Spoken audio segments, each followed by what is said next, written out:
po? Is it letter A, hepatitis, letter B, hepatobiliary disease, letter C, obstructive disease, or letter D, Paget's disease po? So the correct answer po again is letter D, Paget's disease po. For number 14, the best to confirm that an elevated ALP is from the biliary tree, is it letter A, ALT, letter B, AST, letter C, GGT, or letter D, LDH? Again, take note po from the biliary tree po. Now, hepatobiliary po, tatandaan, that's ALP or GGT. Correct answer po is GGT. But, when we talk of hepatocellular, okay, damage naman po, that's with ALT naman po in AST po.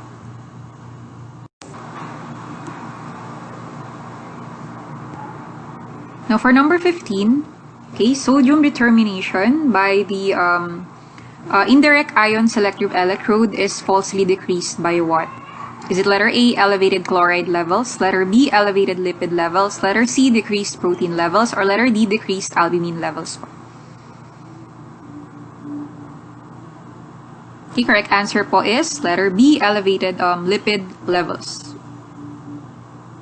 Now, take note that ion selective electrode analyzers, they measure the electrolyte dissolved in the fluid phase of the sample in millimoles per liter of plasma water po. So, when undiluted blood is assayed, the measurement po is independent of colloids. Example po ng mga colloids nito, we have proteins and lipids po.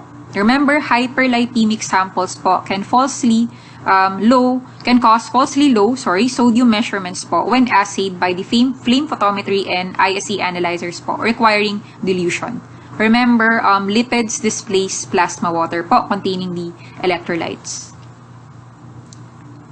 Now, one disadvantage to this is, okay, the disadvantage to undiluted po or direct measuring system po is that the electrodes po require more frequent deproteinization po and mas shorter po yung cycle po nila or duty cycle po.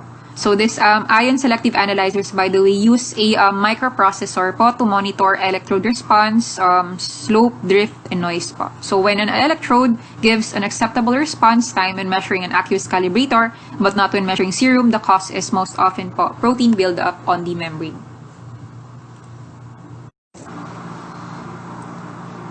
Now for number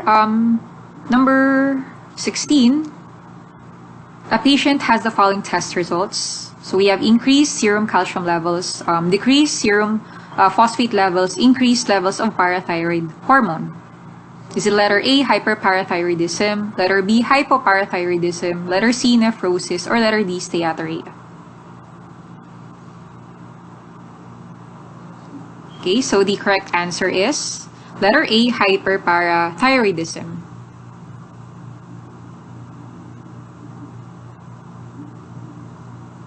So remember, hypercalcemia po is diagnosed when the serum calcium levels po rise pag mataas po siya ng 102 mg per liter po or are sustained at levels po of greater than 100 mg per liter po, hypercalcemia.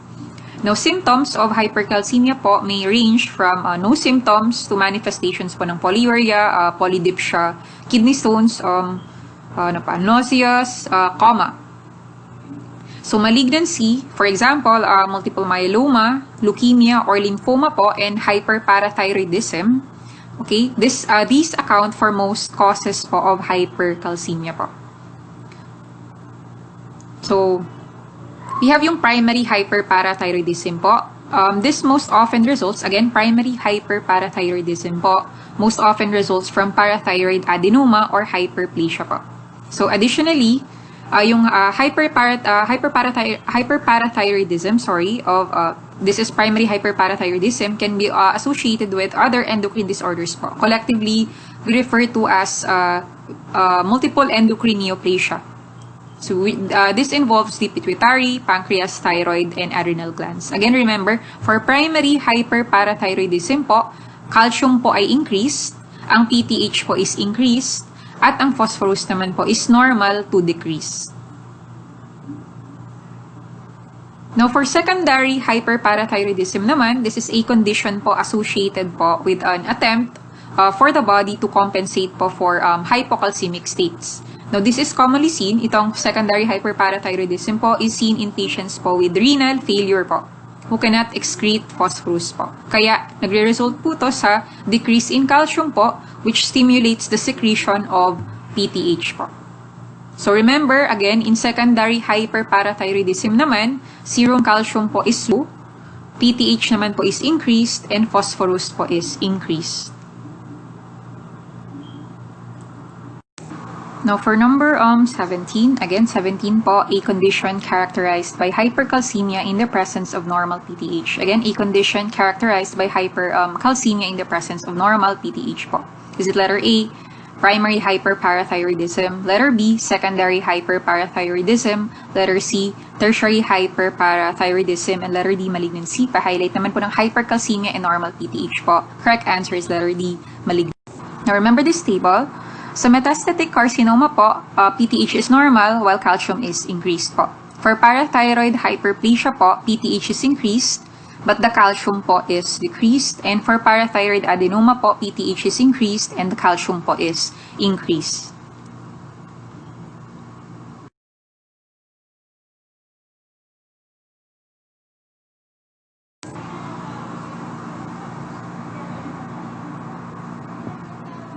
For number 18, if a blood gas specimen is left exposed to air, which of the following changes will occur? Again, if a blood gas specimen is left exposed to air, which of the following changes will occur? Is it letter A, PO2 and pH increase, PCO2 decreases? Letter B, PO2 and pH decrease, but the PCO2 increases? Letter C, PO2 increases, pH and PCO2 decrease, or letter D, PO2 decreases, pH and PCO2 increase? Correct answer is letter A. PO2 and pH increase, PCO2 decreases. Now remember, for number 18, anaerobic conditions are essential during collection po. So the room air has a PCO2 of 0 and a PO2 of approximately 150 mmHg, which may affect these sample values if they are uncapped or if they contain air bubbles po. Now, samples exposed to room air may result in false elevation po ng PO2. Again, false elevation of PO2 and false decrease naman po in PCO2 as a result of equilibrium po, or equilibration po with room air po.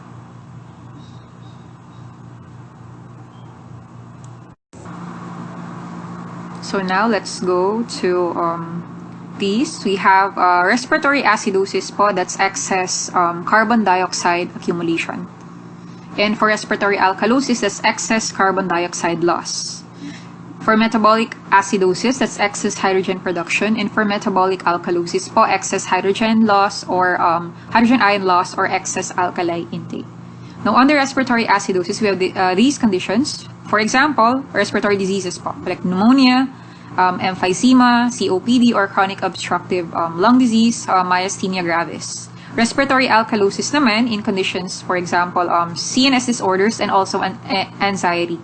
And for metabolic acidosis po, for example, ketoacidosis, we have lactic acidosis, severe diarrhea, and for metabolic alkalosis po, treatment for peptic ulcer or vomiting. Now, let's go to the normal values of the blood gas parameters. We have pH, okay, that's measurement of the hydrogen ions. So, the reference range is 7.35 to 7.45. PCO2 po, that's the partial pressure of carbon dioxide. The reference range is 35 to 45 mmHg. PO2 naman po, that's the partial pressure of oxygen. That's 80 to 100 mmHg.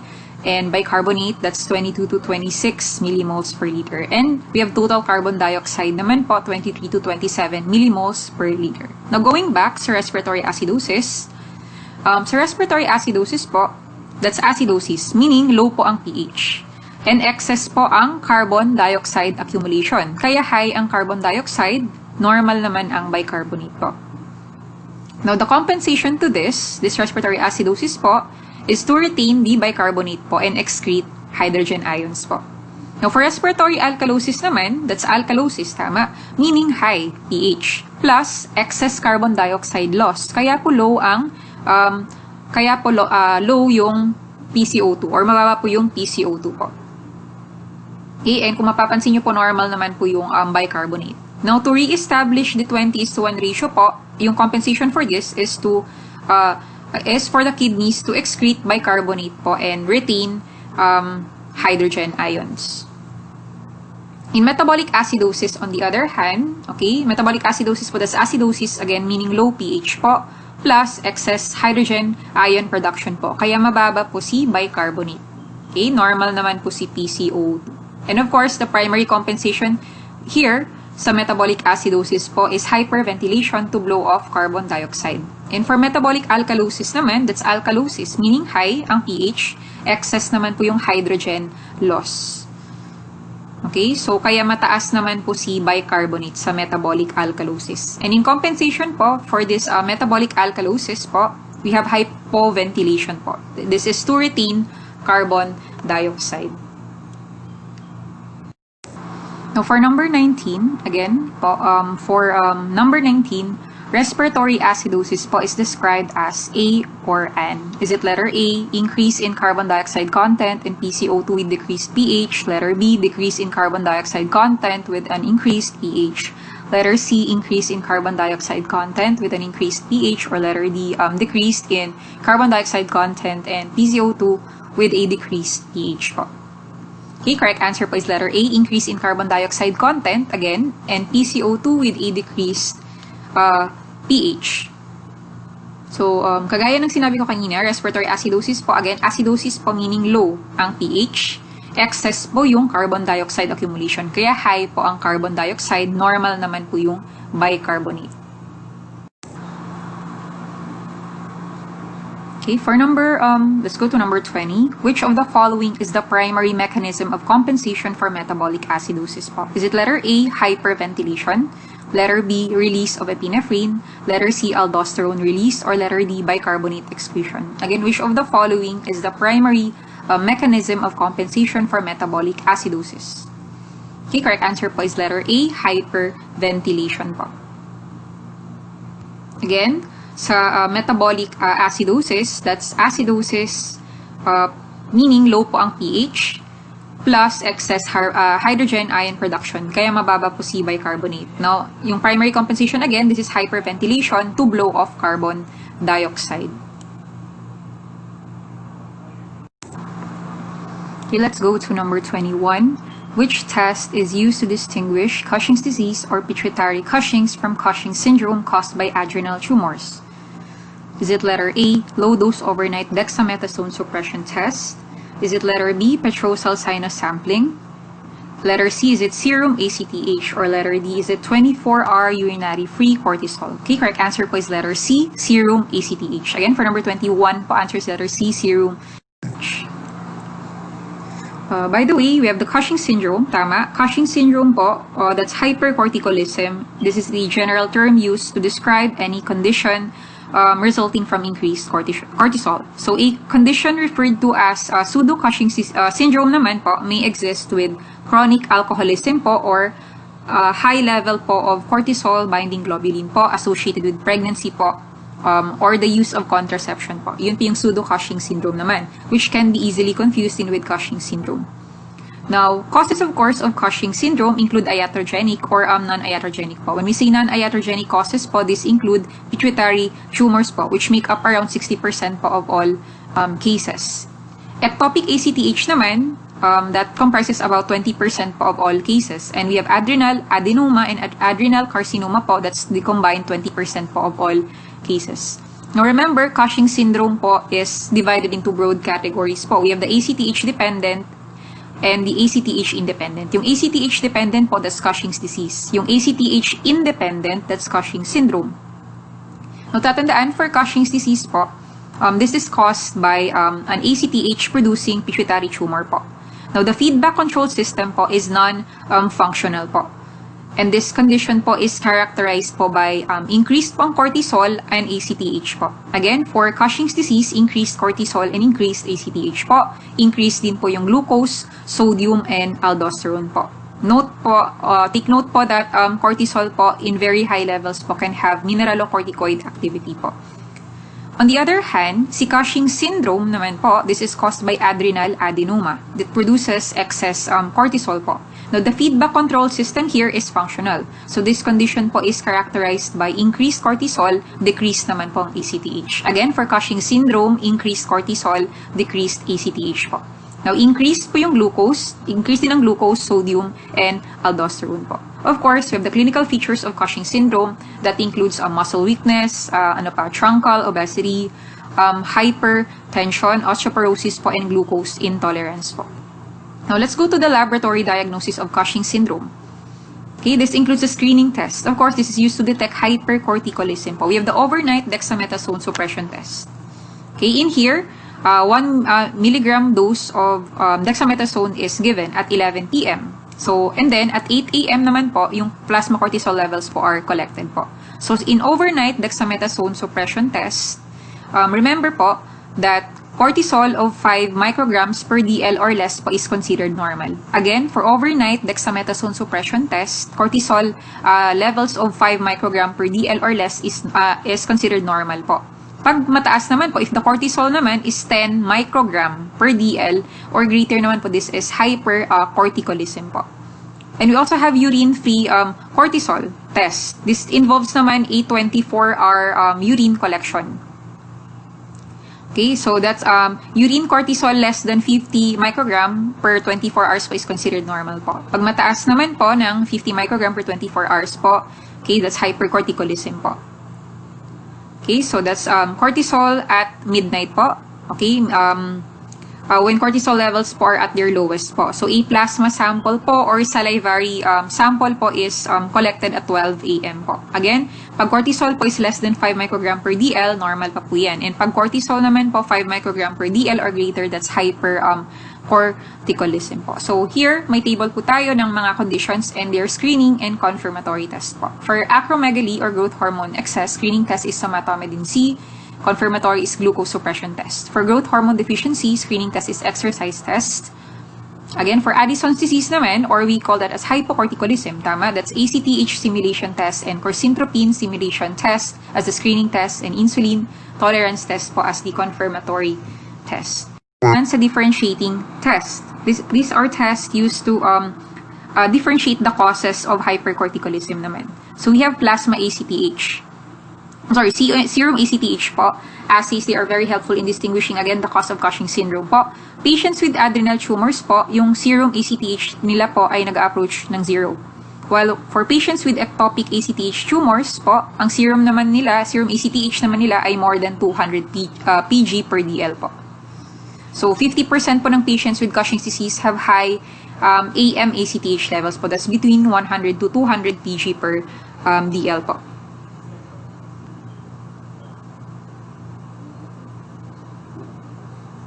Okay, pag sa ibang book naman, plasma ACTH po, that's less than 2 p-mol per liter po, Cushing syndrome. And pag approximately 11 naman po, p-mol per liter po, that's Cushing's disease po.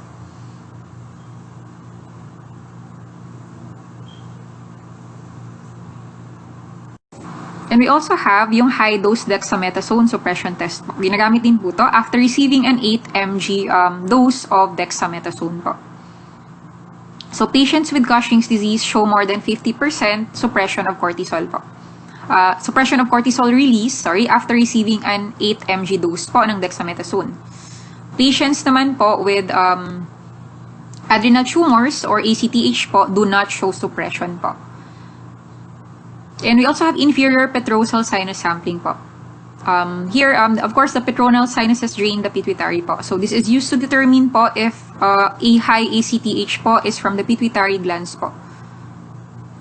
Okay, so this is sensitive, specific, and accurate test for diagnosing Cushing's disease. Again, it distinguishes between Cushing's disease and ectopic ACTH tumor.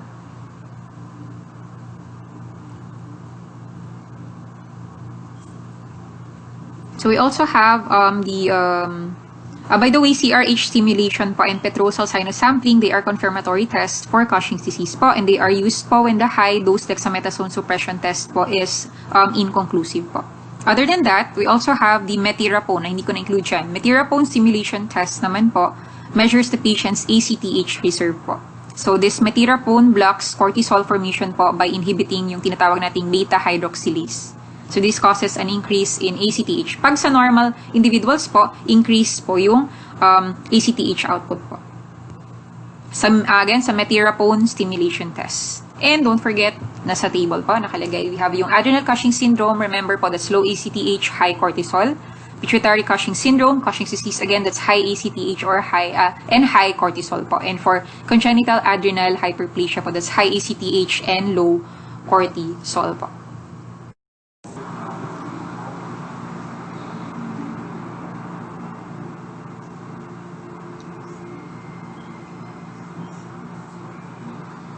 Now, for number 22, a salicylate level is performed to detect toxicity caused by ingestion of excess. Again, a salicylate level po is performed to detect toxicity caused by ingestion of excess. Is it letter A, acetaminophen, letter B, aspirin, letter C, ibuprofen, or letter D, pseudoephedrine? Correct answer po is letter B, aspirin po. Again, keyword po natin is salicylate. For number 23, again, for number 23, the drug procainamide is prescribed to treat cardiac arrhythmia. What biologically active liver metabolite of procainamide is often measured simultaneously? Choices, is it letter A, phenobarbital, letter B, quinidine, or letter C, N-acetylprocainamide, or NAPA, or letter D, lidocaine? Again, what biologically active liver metabolite of procainamide is often measured simultaneously? Correct answer po is letter C, NAPA, or N-acetylprocainamide po. For number 24, phenobarbital is a metabolite of what? Phenobarbital is a metabolite of letter A, is it primidone? Letter B, is it phenytoin? Letter C, amobarbital, or letter D, secobarbital? Again, phenobarbital po is a metabolite primidone.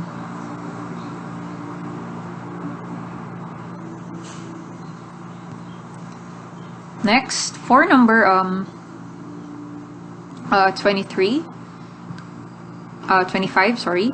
Cocaine is metabolized to what? Again, cocaine is metabolized to choices. Is it letter A, carbamazepine, letter B, codeine, letter C, hydrocodone, letter D, benzoyl ecgonine? Again, cocaine is metabolized to, correct answer po is letter D, benzoyl.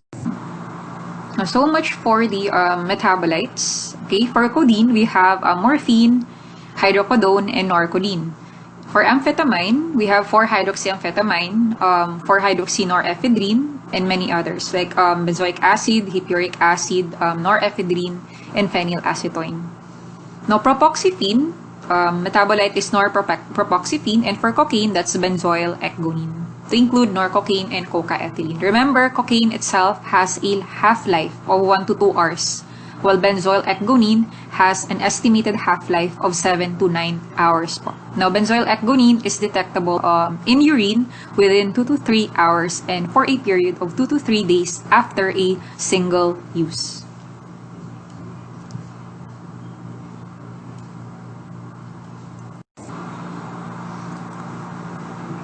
For number 26, in amniotic fluid, the procedure used to determine fetal lung maturity, again, the procedure used to determine fetal lung maturity is it letter A, lecithin sphingomyelin ratio, letter B, creatinine, letter C, measurement of absorbance at 450 nanometer, or letter D, alpha fetoprotein? Again, keyword po natin is fetal lung maturity. Correct answer po is letter A, LS ratio po. Creatinine is used as the to determine fetal age. To determine fetal age for estimate of fetal age. Creatinine. We have measurement of absorbance at 450 nanometer or OD for 50, which is a test for HDN, and alpha fetoprotein, which is a test for neural tube. Remember? Again, for hemolytic disease, we have OD for 50, test for neural tube defects. We have AFP as the screening test and acetylcholinesterase as the confirmatory test. And for fetal lung maturity, we have the LS ratio, we have the amniostat FLM, we have foam stability index or FSI, and we also have estimate of fetal age, creatinine. For number 27, specificity. Again, specificity. Okay, so what is the formula for specificity? Is it letter A, A, true positive plus true negative all over true positive times 100. Letter B, true positive over true positive plus false negative times 100. Choice letter C, true positive plus true negative all over true negative times 100. And or is it letter D, true negative over true negative plus false positive times 100? Correct answer is letter D. So we have the terms in clinical chemistry. Of course, we have the analytical sensitivity, which is the ability of the method to detect small quantities of an analyte. Analytical specificity, on the other hand, this is the ability of the method to detect only the analyte it is designated to determine. And of course, under diagnostic efficiency, we have sensitivity, specificity, and predictive value. Now, for diagnostic sensitivity, this is the ability of a test to detect a given disease or condition. So, in the presence of a disease. And diagnostic specificity, ability of a test to correctly identify the absence of a given disease or condition. And we have positive predictive value, which is the chance, again, the chance of an individual having a given disease or condition if the test is abnormal. Or, in other words, positive predictive value is the percent of the time that a positive result is correct. And for negative predictive value, that is the chance of an individual that does not have a given disease or condition if the test is within the reference interval. Or in other words, negative predictive value is actually the percent of the time that a negative result is correct.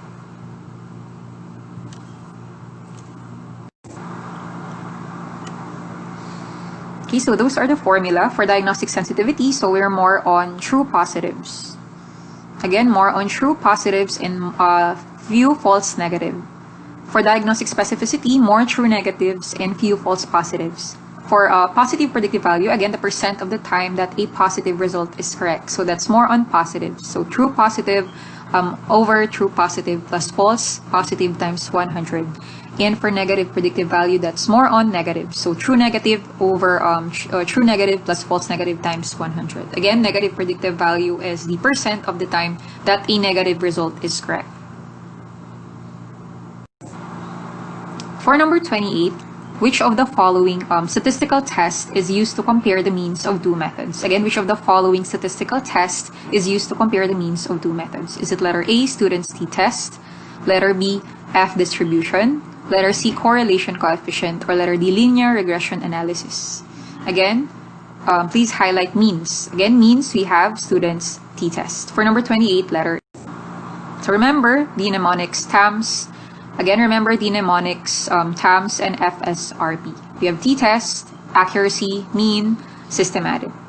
In F-test, standard deviation, random, and precision. Again, TAMS, t-test, accuracy, mean, and systematic. F-test, standard deviation, random, and precision.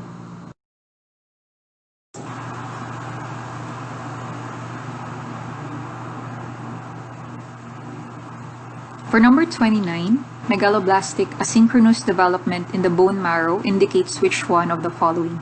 Again, megaloblastic asynchronous development in the bone marrow indicates which one of the following? Is it letter A, proliferation of erythrocyte precursor? Letter B, impaired synthesis of DNA? Letter C, inadequate production of erythropoietin? Or letter D, deficiency of G6PD? Again, we have megaloblastic asynchronous development. When we say asynchronous, by the way, or asynchronous cell maturation, this is an abnormality of cell development in which the nucleus and cytoplasm mature at a different rate, such that the cell may have an immature nucleus with a mature cytoplasm. For number 29, the answer is letter B, impaired synthesis of DNA. Now, in the setting of anemia, usually anemia is characterized by decreased hemoglobin in hematocrit, or decreased oxygen delivery to tissue, and of course also increased erythropoietin from kidneys. So most likely they are marrow erythropoiesis stimulated. Those that are due to ineffective erythropoiesis, we have marrow hyperplasia. And under marrow hyperplasia, we have heme disorders and we have DNA disorders. Heme disorders usually work for microcytic. Okay, for those microcytic conditions. DNA disorders are for those macrocytic conditions. So example of microcytic, okay, disorders, or heme disorders, or characterized by microcytic red blood cells. We have porphyrias, we have iron deficiency anemia, we have sideroblastic anemia. For DNA disorders, macrocytic, we have conditions like vitamin B12 deficiency, pernicious anemia, and folic acid deficiency. Those that fall under marrow erythropoiesis stimulated anemia, but due to stem cell lesion, we have marrow hypoplasia. Now, for marrow hypoplasia, of course, that includes stem cell disorders. So, example of stem cell disorders that fall under this type of anemia, we have anemia of chronic disorders, anemia of renal insufficiency, we have anemia of liver disease, we have myelophthic anemia, aplastic anemia, and refractory anemia. Now, those that are characterized by normal erythropoiesis, marrow hyperplasia po. Okay, marrow hyperplasia, so that includes hemolytic anemia. And this hemolytic anemia may be further classified into globin chain defects, metabolic defects, acquired defects, and membrane defects. Those that fall under globin chain defects, we have hemoglobinopathies, we have thalassemias. Those that fall under metabolic defects, we have G6PD deficiency, we have pyruvate kinase deficiency. And for acquired defects, okay, hemolytic anemias, which are acquired defects, we have burns, microangiopathic anemia, we have autoimmune hemolytic anemia, and post-hemorrhagic anemia. Now, those membrane defects, for example, we have hereditary spherocytosis, erythrocytosis, stomatocytosis, and paroxysmal nocturnal hemoglobinuria.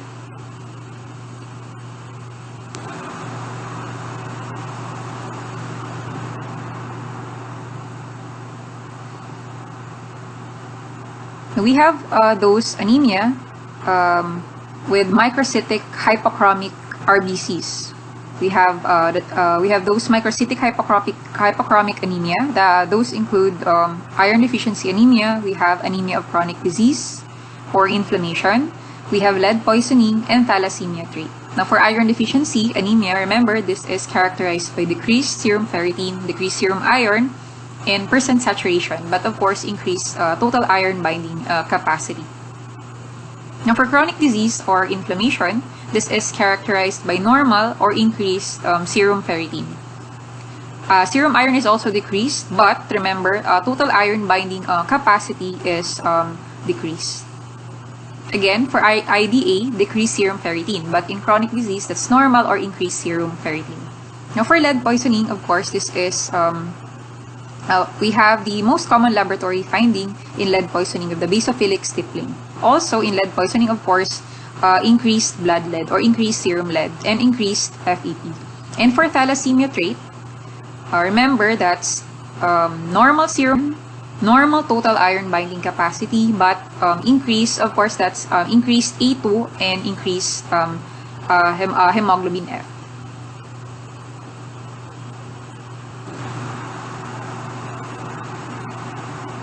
Now, those that fall under macrocytic anemia, okay, those yung may nature ng macrocytic RBCs, we have B12 deficiency, we have folate deficiency, and we have liver disease or alcoholism. Now, remember, for pernicious anemia that falls under B12 deficiency, that is characterized by decreased B12. Also, findings, we have decreased retics and pancytopenia. The most common lab finding or most common inclusions seen in pernicious anemia, we have Howell-Jolly bodies. Okay, RBC inclusion. For WBC inclusion, we have hypersegmented neutrophils. Also, malabsorption falls under B12 deficiency. And we have folate deficiency. For folate deficiency, remember, decreased folate levels, decreased retics, characterized, of course, by oval macrocytes and also hyper-segmented neutrophils. And for liver disease or alcoholism, don't forget, of course, in here, liver enzymes are increased with characteristic poikilocyte target cells. Okay, target cells or caudocytes, and we have round macrocytes. Remember, round macrocytes are associated with alcoholism, but oval macrocytes are associated with true megaloblastic anemia.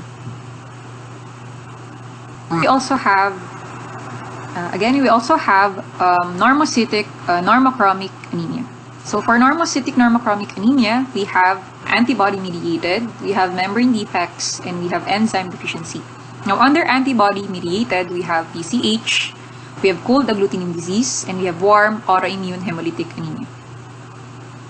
Of course, for PCH, that is characterized by increased bilirubin, decreased haptoglobin, and that positive.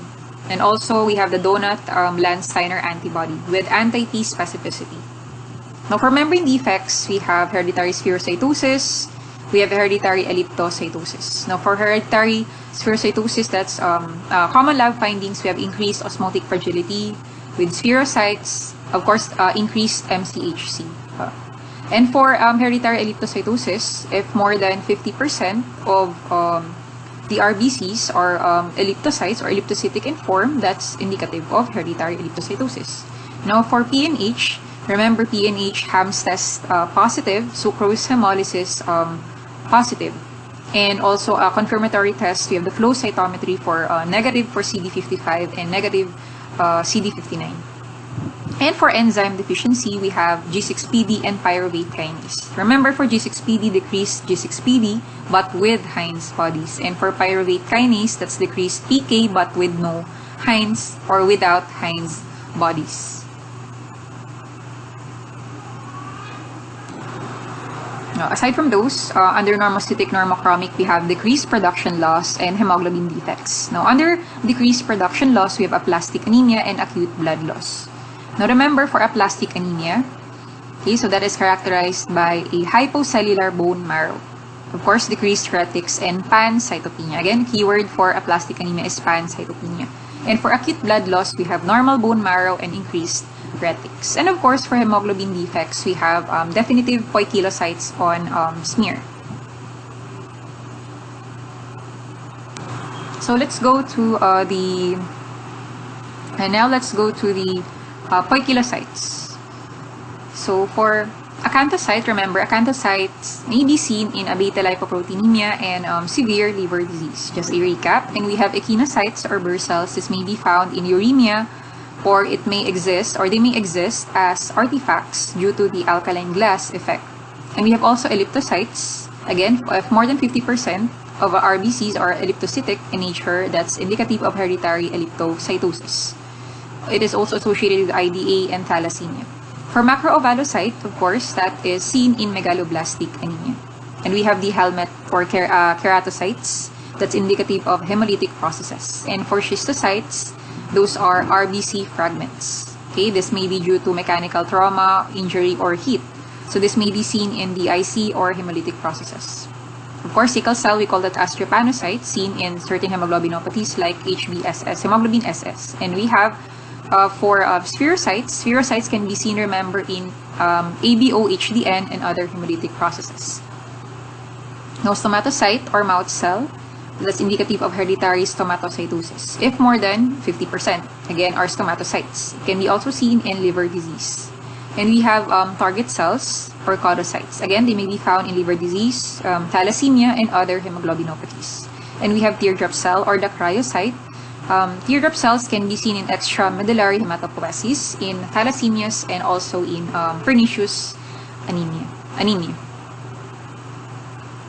And also we have the WBC inclusions. Again, WBC inclusions. We have the Alder-Riley anomaly, characterized by large azurophilic granules. So this may be seen in mucopolysaccharidosis, or those conditions with increased mucopolysaccharides. For example, Hurler, Hunter, Sanfilippo.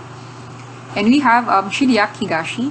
Chidiac-Higashi, okay, those are large lysosomal, those are characterized by large lysosomes, okay, which may be due to the fusion of primary granules. Now, Chidiac-Higashi, of course, may be associated with albinism. And also, with this, increased susceptibility to infections. And we have May-Heglin anomaly. Remember, for May-Heglin anomaly, platelets are large, but they are decreased in number. Again, for May-Heglin anomaly, platelets are large, but decreased in number. So, thrombocytopenia is common in May-Heglin anomaly. Now, Dole bodies also are found in segmenters, monocytes, and lymphocytes. And we have Pelger-Hewitt anomaly. Okay, Pelger-Hewitt anomaly. So, hyposegmented neutrophils.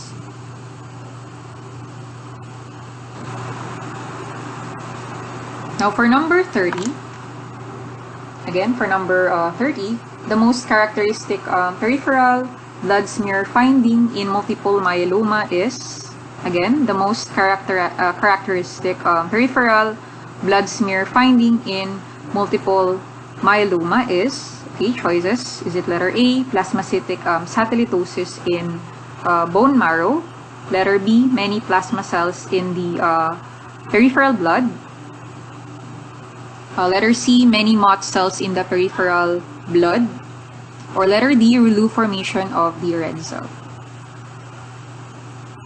Again, for multiple myeloma, correct answer, of course, is letter D, Rouleau formation of the red cells. So remember that Rouleau is observed again in multiple myeloma patients as a result of increased viscosity and decreased albumin-globulin ratio. So multiple myeloma again is a plasma cell dyscrasia, and it is characterized by overproduction of monoclonal globulin. So triad, we have the triad of diagnostic markers for multiple myeloma that is characterized by osteolytic lesion, monoclonal gammopathy, and bone marrow infiltration by plasma cells. So sheets of plasma cells may be seen in the marrow. Now for the CBC, WBC counts in multiple myeloma may appear normal or increased, but with circulating plasma cells or plasmacytoid lymphocytes, depending on disease progression. Also, other than those, laboratory testing for total protein, remember for multiple myeloma, total protein tends to be elevated. Surface immunoglobulin is positive, and protein and IEP is positive for the proteins present in excess. So flow cytometry is positive for CD19, CD20, CD138, and CD38. And negative for monoclonal cytoplasmic immunoglobulin, but for surface immunoglobulin. Number 31, false negative solubility test. Again, false negative solubility test. Is it letter A, heavily inoculated test solution? Letter B, hyperlipidemia? Letter C, low RBC and low hematocrit? Or letter D, rare hemoglobinopathies?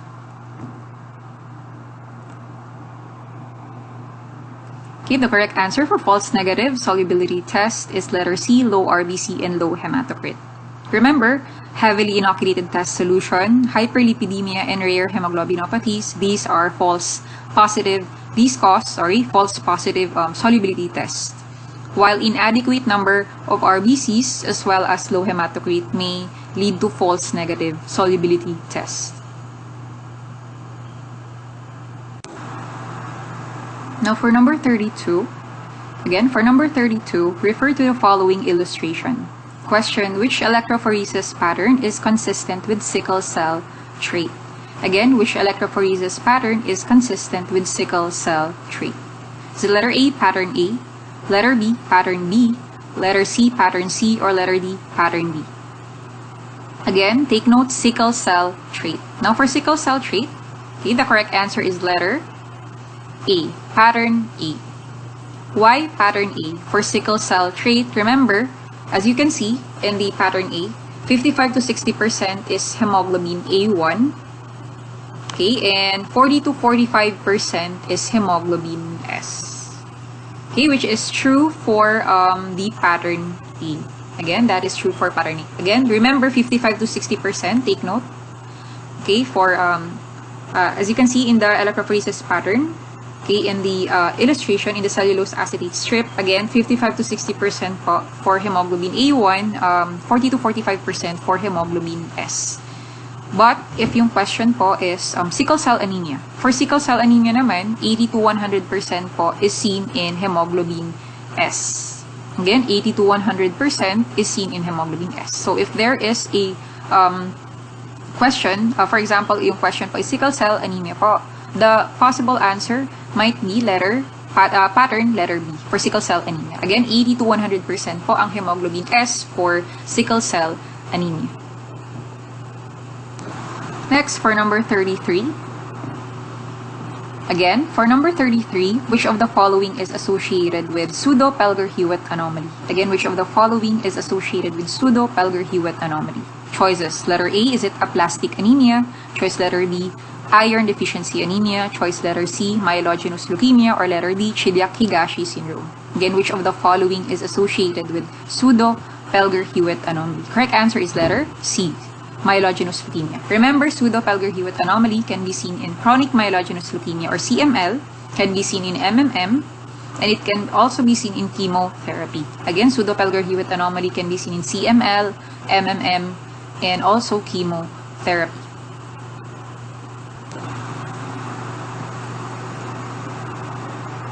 So again, the WBC anomalies, we have Alder-Riley, we have Chidiac-Higashi, we have May-Heglin and Pelger-Hewitt anomaly. But pseudo-Pelger-Hewitt anomaly again can be found in CML, MMM, and chemotherapy. Pelger-Hewitt anomaly, of course, in hyposegmented. Okay, hyposegmented neutrophils. Now, since we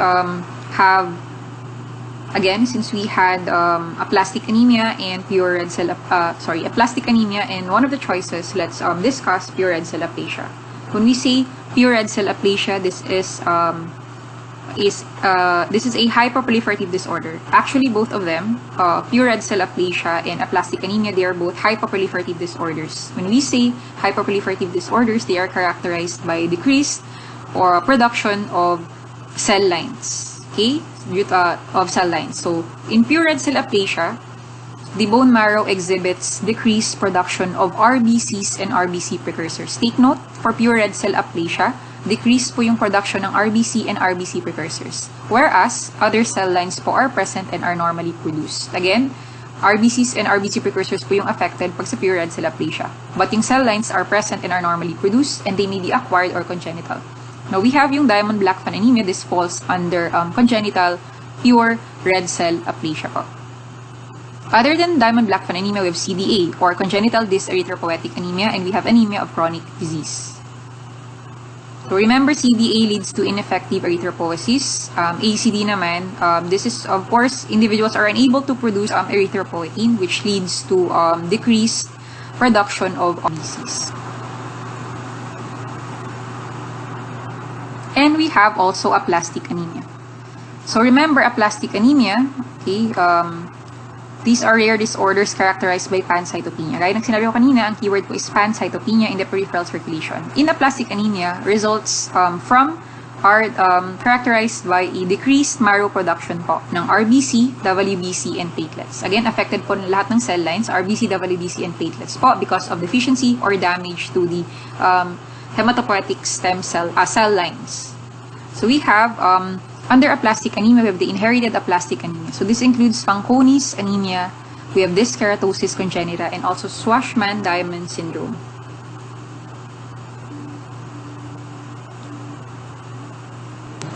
For number 34, again, for number 34, which of the following cells is most likely identified in the lesions of mycosis fungoides? Again, lesions of mycosis fungoides, is it letter A, T lymphocytes, letter B, lymphocytes, letter C, monocytes, or letter D, mast cells? Again, take note, mycosis fungoides. Mycosis fungoides is actually a T cell cutaneous lymphoma. So the correct answer for number 34 is letter A. Again, mycosis fungoides po, okay, is a cutaneous T-cell lymphoma po. So, it involves the T lymphocytes.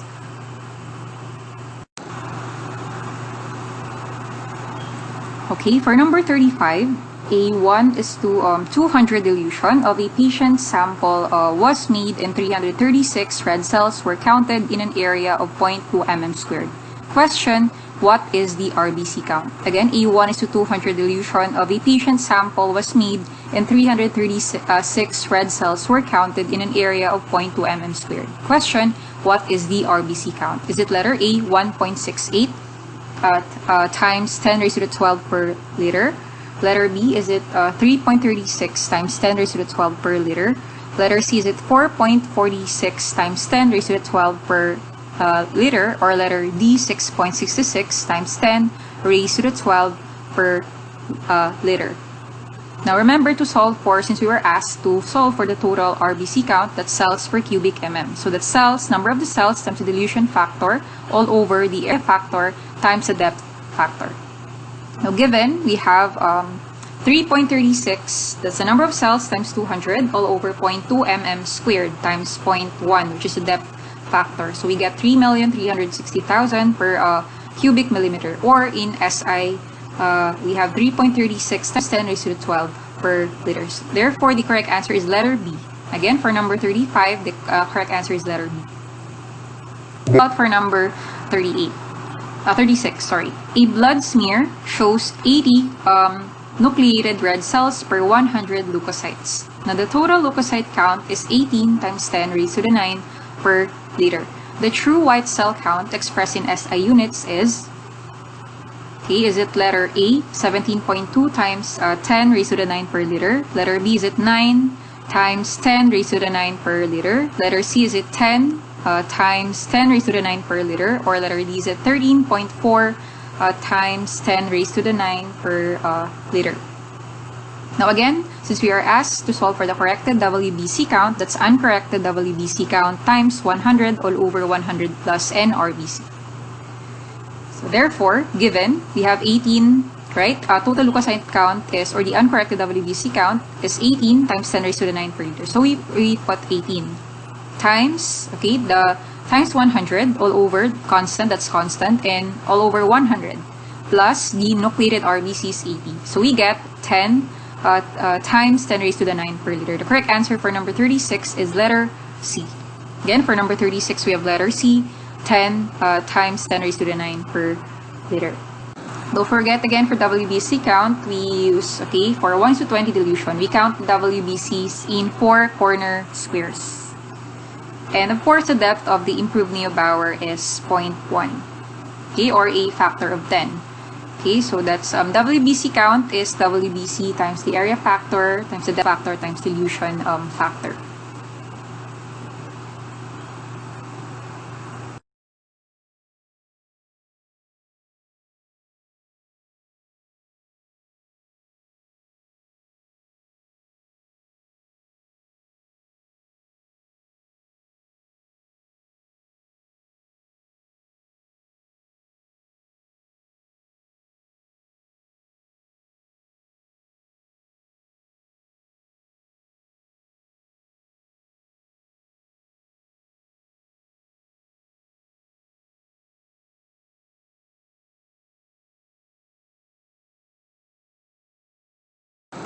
Now, since we're talking here of platelets, let's go to the platelet function testing. So remember, platelet function testing is used to determine the cause of bleeding, and it is used also to assess the efficacy of anti-platelet drugs.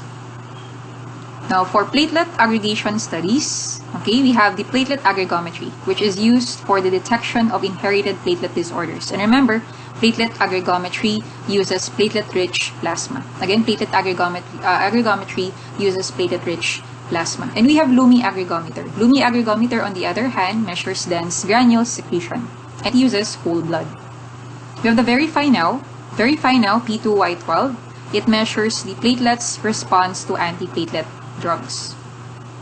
And we have PFA 100, which is a platelet function screen in place of the bleeding time, which uses citrated whole blood. So let's go to the aggregation patterns. Okay, now for Glanzmann's, again for Glanzmann's, remember that is characterized by increased bleeding time. Platelet count is normal and the MPV is normal. Okay, so for Glanzmann's, the aggregation pattern, failure of normal aggregation pattern except for ristocytine. Okay, so that's abnormal ECA and normal ristocytine. Again, abnormal ECA and normal ristocytine. And for Bernard-Soulier, that's increased bleeding time, decreased platelet count. But As you can see, the mean platelet volume is increased. Remember, for Bernard-Solier giant platelets, again, increased yung mean platelet volume. Now, this is characterized by normal aggregation with all agents. Again, normal ECA, but abnormal rhistocytine. Now, for von Willebrand disease, this is characterized by increased bleeding time.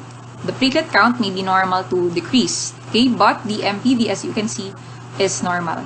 So both Bernard-Solier and von Willebrand disease are characterized by a normal aggregating pattern with all agents, with ECA, okay? But abnormal rhistocytine. So the one that will differentiate between Bernard-Solier and von Willebrand disease is the mean platelet volume. Remember, for Bernard-Solier, increased mean platelet volume. And also, I've included here ITP. Now, for ITP, the bleeding time is normal to increase. Okay, but the platelet count is decreased and the MPV is increased. The aggregation pattern, the way, is normal. Again, for number 38, using an electronic cell counter analyzer, an increased RDW should correlate with, is it letter A, spherocytosis, letter B, anisocytosis, letter C, leukocytosis, or letter D, presence of NRBCs? So the correct answer for number 38 is letter B, anisocytosis. Now remember, this RDW parameter correlates with the degree of anisocytosis, and this may be seen on morphological examination. Now the reference range for RDW is 11.5% to 14.5%. Now for number 39, what effect would using a buffer of pH 6 have on a right stain smear? Again, what effect would using a buffer of pH 6 have on a right stain smear? Is it letter A, red cells would be stained to pink?